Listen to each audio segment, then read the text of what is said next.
சட்டை வாபஸ் ஆகி போச்சு. சொல்லுவோமா? சில பேர் நீங்க தான் பரவாயில்ல போக போறீங்க. விசுவாசிக்கிறேன். கொஞ்சம் உபத்திரத்தை தாங்க முடியலன்னா வரப்போற உபத்திரத்தை எப்படி தாங்க முடியும்? குழந்தைங்கன்னா பரவாயில்ல, எல்லாம் வாலியமாக இருந்து ஓடி இருக்குது. சொல்லுவோமா? அதனால கர்த்தருக்கு ஸ்தோத்திரம். சீக்கிரம் முடியும். ரோமர் 2 அதிகாரம் 7 வசனத்தை வாசிங்க. ரோமர் 2:7 வாசிங்க. நான் முடிச்சுட்டு நமக்கு சீக்கிரம். சோர்ந்து போகாமல் நற்கிரியைகளை செய்து மகிமையையும் கனத்தையும் அழியாமையும் தேடுகிறவர்களுக்கு நித்திய ஜீவனை அளிப்பார். யாருக்கு நித்திய ஜீவனை கர்த்தர் கொடுப்பாரு? சோர்ந்து போகாமல் நற்கிரியைகளை செய்கிறார். நல்ல சொல்றாங்க இல்லையா, நான் எவ்வளவு நல்லவனா இருந்தேன், நல்ல காரியங்களை செஞ்சேன், எவ்வளவு பேர் உதவி செஞ்சேன், இனிமேல் செய்யவே மாட்டேன், இனிமேல் நான் நல்லவனாக இருக்க மாட்டேன், நான் யார் ஆயிடுப்பேன், திரும்ப பழையபடி துன்மார்க்கன் ஆயிடுவேன். அப்படி சொல்லவே கூடாது. சோர்ந்து போகாம நற்கிரியை செய்தே இருக்கணுமா? உன் நன்றியை மறந்தா கூட சரி, உங்ககிட்ட பெற்ற நன்மையை மறந்து போனாலும் பரவாயில்ல, பரவாயில்லப்பா, நீ என்ன செய், நல்லா இருக்கு, கர்த்தர் உன்னை ஆஸ்வதிப்பார். நான் நன்மை செய்வதுன்னு செய்ய மாட்டேன், நிறுத்த மாட்டேன். ஏன்னா நன்மை செய்வது என்னுடைய குணம். இயேசு எப்படி நன்மை செய்கிறவராய் சுற்றி திரிந்தாரோ அதே போல நானும் நன்மை உனக்காக நான் ஜெபம் பண்ணி கொண்டுதான் இருப்பேன். மற்ற என்னை ஏமாத்துறவங்க சொல்லுவாங்களே, இவ்வளவு பேர் உன்னை ஏமாத்துறாங்களே, ஏன் ஏமாலியாவே இருக்கிறீங்க? தப்பு இல்லை. சொல்லுவோமா? சுபாவம் மாறக்கூடாது. அப்ப பாருங்க, அந்த வசனம் ரொம்ப அழகா சொல்லுது. யாருக்கு நித்திய ஜீவனை கர்த்தர் கொடுப்பார் கேட்கறாங்கல்ல, இயேசு நித்திய ஜீவனை கொடுப்பார். யாருக்கு கர்த்தர் நித்திய ஜீவனை கொடுப்பார்னா வாசிங்க. சோர்ந்து போகாமல் நற்கிரியைகளை செய்து மகிமையும் கனத்தையும் அழியாமையும் தேடணுமா? நித்திய ஜீவனை அளிப்பார். சொல்லுவோமா? நல்ல கிரியைகள் யார் செஞ்சாங்க? நல்ல கிரியைகள் வேதத்துல 2 பேர் சொல்லுங்க பார்க்கலாம். கிரியைகளை செஞ்சவங்க, வயசானமா செஞ்சாங்க நற்கிரி. தபித்தா அடுத்தது கரண்ட் வருது. அப்புறம் அப்புறம் வேற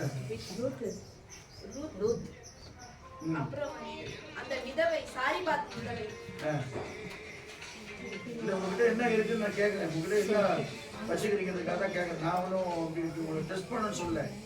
நற்காரியங்கள் வேதத்துல புறஜாதியா இருந்தா கூட அப்போஸ்தலர்கள் ஒரு மனுஷன் செஞ்சான். யாரவன்? புறஜாதியா இருந்தாலும் அப்போஸ்தலர் நடப்பில் ஒருத்தர் தான். யாரவன்? கொர்நேலி என்கிற மனுஷன் வேதம் சொல்ல. அப்போஸ்தலர் 10ஆம் அதிகாரம் வாசிங்க 1ஆம் வசனத்தை சீக்கிரம். நம்ம முடிச்சப்ப தான் கரெக்டா இருக்கும். வாசிங்க. அதற்கு அவர்கள் நீதிமானும் தேவனுக்கு பயப்படுகிறவர்களும் யூத ஜனங்கள் எல்லோராலும் நல்லவன் என்று சாட்சி பெற்றவனுமாகிய கொர்நேலியு என்னும் 100க்கு அதிபதி உம்மை தம்முடைய வீட்டுக்கு அழைப்பித்து உம்மால் சொல்லப்படும் வார்த்தைகளை கேட்கும்படி பரிசுத்த தூதனாலே தேவத்தியானமாய் கட்டளை பெற்றார் என்றார்கள். நல்ல காரியங்களை செய்து கொண்டு வந்தானா? தேவனுக்காக நல்ல காரியங்களை செய்து கொண்டு வந்தான். நீங்க நன்மை செய்யல சோர்ந்து போகாம இருந்தீங்களா? கர்த்தர் ஆஸ்வதிக்கிறவராக. நினைச்சது நடக்கல கூட சோறு வந்துடும். யோனா என்ன செஞ்சாரு? நினிவே பட்டணம் எப்படியாவது அவனை அழிஞ்சாகணும். கர்த்தர் அழிக்கிறாரு இவன் அழிச்சுவான் போது. இன்னும் 40 நாட்கள் என்ன செய்யணும்? இதெல்லாம் நம்ம ஆளுங்க எவ்வளவுதான் ஜெபம் பண்ணா கூட மக்கள் அழிய திரும்ப வச்சு சந்தோஷமா இருக்கும். அலையா சொல்லுவோமா? நினைச்சு பாருங்க நீங்க. வா என்ன நீங்க எவ்வளவு விரதம் என்ன பண்ணீங்க மாட்டீங்கயா அப்படின்னு அந்த புத்தி நமக்கு அவர் தான் இன்னும் யோசனை. ஆண்டவர் பத்தி தெரியும் யோனாக்கு. தெரிஞ்சிருந்தா கூட அவர் பாவங்களை மன்னிக்கிறவரு உபவாசம் போட்டு ஜெபம் பண்ண மாட்டேன்னு செஞ்சிருவாரு, மன்னிச்சிருவாரு தெரியும். அப்படி இருந்தும் கூட என்ன செய்யலாம்? 40 நாட்களுக்குள்ள இந்த நினைவே பட்டணம் அழிய போகுதுன்னு சொல்லி போய் பிரசங்கம் பண்றான். ஆனா கடைசியில் அவனுக்கு ஒரு சோறு வந்துச்சு. நான் சொன்னது நடக்கலையே சொல்லி எங்க போயிடுறான் அவன். அவன் என்ன செடிக்கு போறான்? ஆளும் ஒரு செடியை சொல்லி போயிடுறான். அவன் சூர செடிக்கு போயிடுறான். இவன் ஆமனுக்கு செடி. அங்க போய் உட்காந்து என்ன செய்யறான்? அவர் என்ன சொல்றாரு? இல்லையா சொன்னாரு ரைட்டு. அவர் என்ன சொல்றாரு?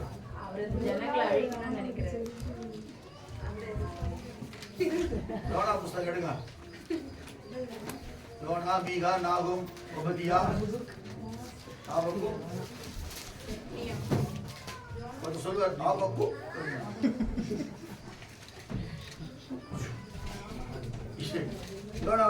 அப்பொழுது தேவன் யோனாவை நோக்கி நீ ஆமனுக்கு நிமித்தம் எரிச்சலா இருக்கிறது நல்லதா? அதுக்கு மேல வசந்தவாசிங்க ஒரு புழுவை அனுப்புறாரு ஆண்டவர். ஒரு பூச்சி அனுப்புறாரு.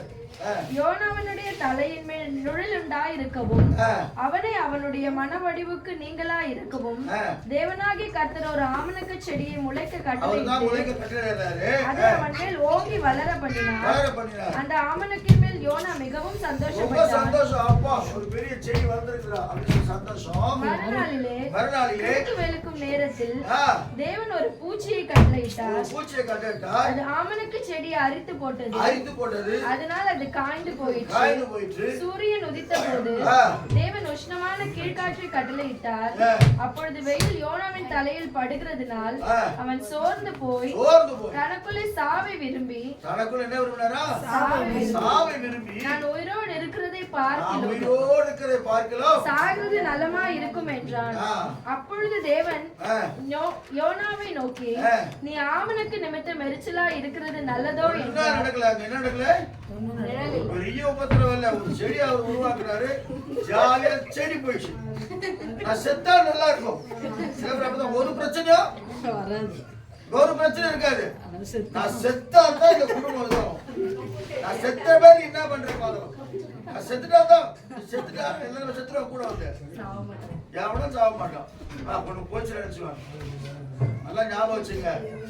ஒரு சின்ன விஷயத்திற்காக நாம சோர்ந்து போயிட்டோம்னு சொன்னா உன்னை கொண்டு கர்த்தர் செய்கிற காரியம் தடைபடும். நீங்க சொல்லுவோமா? பத்தி சொல்லவே எவ்வளவு உபத்திரம் வந்தாலும் சரி, என்ன வந்தாலும் நம்புவேன். யார் கைவிட்டாலும் பின் செல்லுவேன். என் இயேசுவை நான் கடைசி வரைக்கும் நான் பின்பாக செல்லுவேன். யார் வந்து என் மனசை மாத்தினாலும் சரி, யார் கோடியா என்னை கொட்டி கொடுத்தாலும் சரி, நான் விசுவாசிக்கிற என் ஆண்டவரை விட்டு நான் மறுதளிக்க மாட்டேன்னு சொல்லி அந்த தீர்மானத்துல உறுதியா இருக்கிற தேவ பிள்ளையை தான் கர்த்தர் ஆஸ்வதிக்க விரும்புகிறார். சொல்லுவோமா? தெரியுது உங்க குடும்பத்துல எவ்வளவோ போராட்டம் நடக்குது, எவ்வளவோ பிரச்சனை நடக்குது. செத்து பழகிறோம் நம்ம சில பேர். அப்ப ட்ரிப் ஏற்றிப்பாங்க. செத்து ஒவ்வொரு நாளும் செத்து கவலைப்படாத. நித்திய ஜீவனை செத்து பழக வேணாம். ஒரு நித்திய ஜீவனை கொடுத்து சமாதானத்தோடு கர்த்தர் நடத்த போறாரு. சொல்லுங்க. நான் சிலத்துல சொல்லுவேன். சொல்லி பாருங்களேன். அதிக வெறுப்பாய் விட்டு போயிடும். விசுவாச பத்திரிகை எதிர்த்து ஓடுங்க. என்ன பண்ண நாய் கூட ஓடுங்க துரத்தம். டிவி நின்று பாருங்க. கல் எடுக்கலாம். அது போடும். பிரச்சனையை பார்த்து நம்ம ஓடாதபடிக்கு பிரச்சனையை மாத்துகிறவர் என்னோடு கூட இருக்கிறார். சொல்லுவோமா? பிரச்சனையை மாற்றி அற்புதங்களை செய்கிற ஒரு ஆண்டவர் என்னோடு கூட இருக்கிறார். அது கடலா இருந்தாலும், செங்கடலா இருந்தாலும், யோர்தானா இருந்தாலும், எரிகோ மதிலாக இருந்தாலும் அதை உடைத்து எனக்கு வழியை உண்டாக்குற ஆண்டவர் கூட இருக்கிறார். விசுவாசம் நமக்குள்ள இருக்குமானால் கர்த்தரை ஆசீர்வதிக்கிறவராக. கிருஷ்ண வார்த்தைக்கு நம்ம எல்லாம் கர்த்தரை ஸ்தோத்திரம். கர்த்தருக்கு ஸ்தோத்திரம்.